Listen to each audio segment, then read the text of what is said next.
melhores áreas e as que tinham as melhores recompensas financeiras. Eu ficava calado esperando a última. E eu lembro da raiva das pessoas quando sobrava o pior pra mim. E eu ficava esperando, né? Mas por que você quer esperar sempre a última? Por que você não luta por uma área melhor? Porque eu vou mostrar pra vocês o tanto que vocês são ruins no que vocês fazem, que vocês não entendem de gente, eu vou fazer a pior área virar melhor. E eu sempre gostei de problemas, sempre gostei de desafio. São Paulo não me assusta. Esse tanto de gente falando que as coisas não funcionam aqui não me assusta. Me assusta é um povo. Cheirar um esgoto todo dia, achar normal. Me assusta é arrastar 3,5 milhões de pessoas numa era de tecnologia e todo mundo achar normal. Me assusta é olhar pra cima e ver uma poluição e sentir ela no pulmão todo dia e todo mundo achar normal. Me assusta andar com o sapato italiano raspando a cabeça das pessoas no meio da rua. Tem mais de 50 mil pessoas na situação de rua em São Paulo.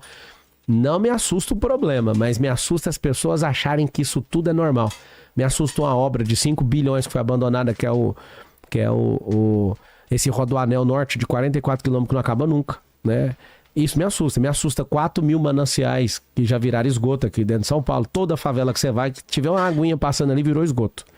E o que me assusta é as pessoas acharem que isso tudo ficou normal. Eu não aceito. Eu não acho isso normal alguém tentar limpar o Tietê desde a década de 90 e gastar bilhões e falar que não termina nunca. Se você chegar ali no final de toda grande festa ou final de semana, você vai ver o Tietê todo sujo. Aí alguém vai lá de madrugada, encosta aquelas balsas, sai limpando. Aí quando a gente passa, parece que ele tá limpo, mas continua um esgoto. Eu não acho isso normal. Então, assim, não é uma vontade. Tô sem problema hoje, né? Mas é um desafio que eu penso. Eu quero servir. O Espírito Público me picou em 2019 na África. Eu fui servir uma nação, a Angola. E ali eu comecei a ajudar a construir uma comunidade e eu prometi ficar até o fim. E eu percebo que a gente tem um perfil, as pessoas não querem pegar um problema e ir até o fim com ele. É por isso que nunca termina. Os projetos eleitorais, eles não são institucionais para a cidade, eles são eleitoreiros e eles duram metade de um mandato. E a outra metade é juntar dinheiro e usar todo o caixa público para convencer de uma reeleição ou para colocar um companheiro. 50% do dinheiro público é desviado. Que forma? Com ineficiência, falta de gestão, stand de companheirada, né, sem habilidade técnica, com morosidade, falta de processo bem definido e a famosa corrupção para continuar perpetuando um tanto de otário na política. Então, eu tô por aqui com isso. Eu acho que é um tempo de injeção de ânimo, de gente nova na política. Você já tocou no assunto aí da presidência. Eu fui candidato, tomaram na justiça o partido. Aí eu falei, já que tomou, então me deixa eu pelo menos sair deputado federal. E deixaram, eu saí deputado, fui eleito. Aí o que fizeram? Derrubaram o partido de novo. Né? Mesmo o partido tendo deixado, eles foram lá e cancelaram, eu mesmo sendo eleito.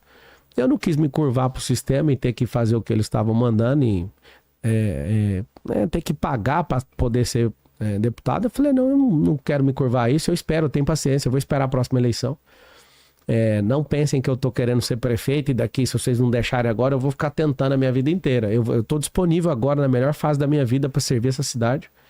De longe, se vocês quiserem aplicar qualquer tipo de prova, de força, resistência, inteligência, prosperidade, o que vocês quiserem, se eu não ganhar em todas as provas, eu mesmo largo isso aqui. Então, realmente o nível é muito baixo e é por isso que eu entrei. Eu fico empolgado de ver tanta gente com nível baixo em relação a São Paulo. Isso me animou bastante poder servir essas pessoas. Deixar claro do formato aqui desse programa, é o 5º programa sobre a corrida para a prefeitura. Já fizemos com os outros candidatos, pré-candidatos, né? E a gente sempre pede para o próprio candidato escolher alguém para trazer como co-host. Então, o Kim trouxe o Danilo, a Tabata trouxe o prefeito e namorado dela, o Boulos trouxe o Calejon, né? E o prefeito trouxe... Depois veio pra gente quem que ele trouxe. Então, o Caio tá aqui como co-host, como apoiador também. Então, ele pode a qualquer momento fazer perguntas, comentários. Eu queria saber primeiro de você, Caio, tua relação com a cidade de São Paulo. Você falou um pouco dela. O que você vê hoje em dia, o que te entristece, que eu acho que são muitas coisas, né? Eu, como moro em São Paulo há muito tempo, eu fico triste de ver em que ponto a gente tá. Sim. Mas comenta dessa sua experiência em São Paulo, o que mudou e o que pode ser mudado, né? Se você ainda tem esperança. Como eu disse aqui, né, na introdução, eu sou um apaixonado por São Paulo. Mas nos últimos anos, eu sinto uma certa crise de identidade como paulistano. Então eu que já tive aquela rotina clássica da ética de trabalho paulistana, de acordar cedo, tomar o café da manhã na padaria, enfrentar o trânsito, ouvindo o Jornal da Manhã da Jovem Pan, enfim, e ir para o trabalho com uma mentalidade empreendedora e ver uma cidade pujante, uma cidade que não para, né, que foi muito bem traduzida, né, na música lá do Billy Blanco, que eu já citei, a Sinfonia Paulistana. Eu vejo isso muito se perdendo. Você vê uma cidade que tem a vocação empreendedora de São Paulo se render à narrativa política a ponto de, tanto no âmbito estadual quanto no âmbito federal, ter optado por candidaturas da esquerda, né, ligadas aí a projetos intervencionistas que dão muito protagonismo ao Estado em detrimento do indivíduo e da sua capacidade de produção, da sua capacidade de empreender. Em última análise, é uma cidade que está perdendo a sua vocação para a liberdade, né? E isso, em âmbito econômico, é terrível, porque como que isso se traduz numa economia? Mais dinheiro no bolso do trabalhador e mais dinheiro no caixa da empresa do empreendedor, né, que gera mais investimentos. A gente tem uma série de experimentos aqui no Brasil em que houve alguns choques tributários, em que houve redução de impostos, como, por exemplo, o ICMS em 2022, a isenção tributária federal sobre os combustíveis, que se mostraram muito valiosas para a nossa economia. Você teve aí até um efeito inercial vindo até 2023, né, de geração de emprego por causa desse boom econômico, né, com a retração dessa sanha arrecadatória do Estado. A gente está indo na contramão disso. A gente já tem mais de 10 medidas do governo federal para a criação de impostos. A gente tem agora as estatais federais, mais uma vez, voltando a dar prejuízo. A gente tem recorde no déficit fiscal e São Paulo, de certa forma, avalizou isso, concordou com isso. Esse foi o projeto de governo que o paulistano escolheu. E isso é muito triste. Eu não me identifico com essa cidade.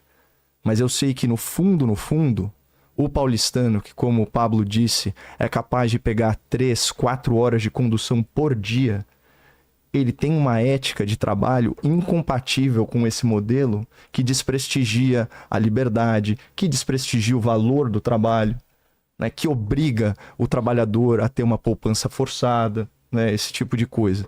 Agora, o sistema, né, nas palavras do Capitão Nascimento, ele é foda. E ele é mesmo.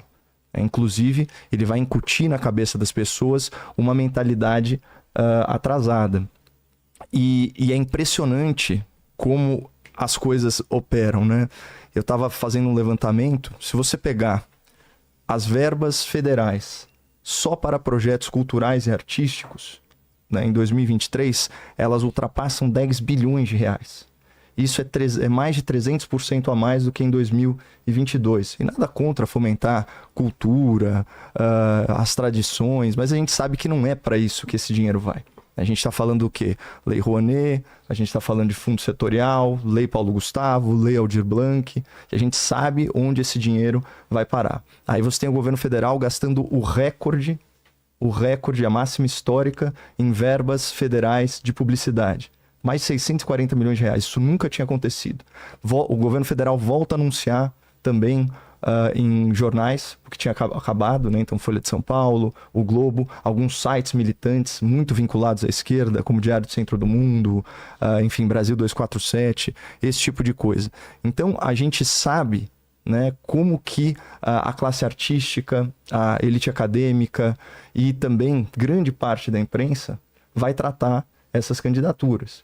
Então, qualquer projeto que vai enfrentar esse modelo de Brasil intervencionista, que desprestigia a liberdade, que toma, né, 149 dias do trabalhador na forma de impostos. A gente trabalha 149 dias só para pagar imposto. Até dia 29 de maio. Isso é o trabalhador médio, tá?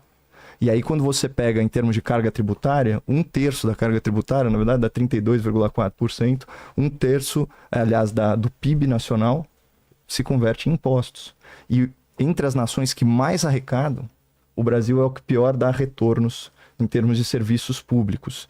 Então, esse Brasil que a gente está vendo agora não combina com a São Paulo na qual eu cresci, que foi construída aí pelo que existe de melhor em termos de migração, né? A gente é uma cidade cosmopolita, que recebeu aí a maior colônia oriental, árabe, enfim, italiana, né? No meu caso, principalmente, mas eu também tenho, enfim, eu sou bem miscigenado, na verdade. E não só isso, e também nordestina, né? Que foram esses heróis que construíram São Paulo. Então aqui a gente tem uma força de trabalho, uma ética de trabalho gigantesca. Então a minha relação com a cidade é daquele... hoje em dia é mais de um amor platônico, né? Eu quero me apaixonar de novo pela minha São Paulo. Mas eu vejo, viajando pelo Brasil, hoje em dia eu me identifico muito mais com alguns outros lugares, em que você vê não só o Estado não atrapalhando, mas muitas vezes o Estado induzindo o crescimento, induzindo o empreendedorismo. É uma coisa que poderia muito bem funcionar em São Paulo, porque você já tem os recursos humanos aqui para isso. A gente já tem essa vocação. Eu vi aqui, né, aqui nos estúdios, desculpa me alongar, mas eu vi aqui uma plaquinha da AproSoja, né, que é a Associação dos Produtores Rurais lá de soja e milho lá do Mato Grosso. Eu conheço mais de 40 municípios do Mato Grosso. Então, eu já tive a oportunidade de conhecer um Brasil que prospera, que produz, que preserva, apesar do Estado. O produtor rural brasileiro, ele não é subsidiado como o produtor rural internacional, que recebe não sei quantos mil euros por hectare plantado, ou o produtor americano que recebe para não plantar, e que tem aí à sua disposição malha ferroviária, malha rodoviária, não sei quantos portos. O cara no Mato Grosso, ele está a 1.000 quilômetros do porto mais próximo, ele tem uma ferrovia, olhe lá. Ele vai ter a BR-163, que é uma lástima, e ainda assim produz aí as suas 3 safras anuais, às vezes, né? Você consegue 5 safras em 2 anos, tecnologia de manejo de solo, e fez o agro, que é o que está levando o Brasil nas costas, né? 1/5 da mão de obra,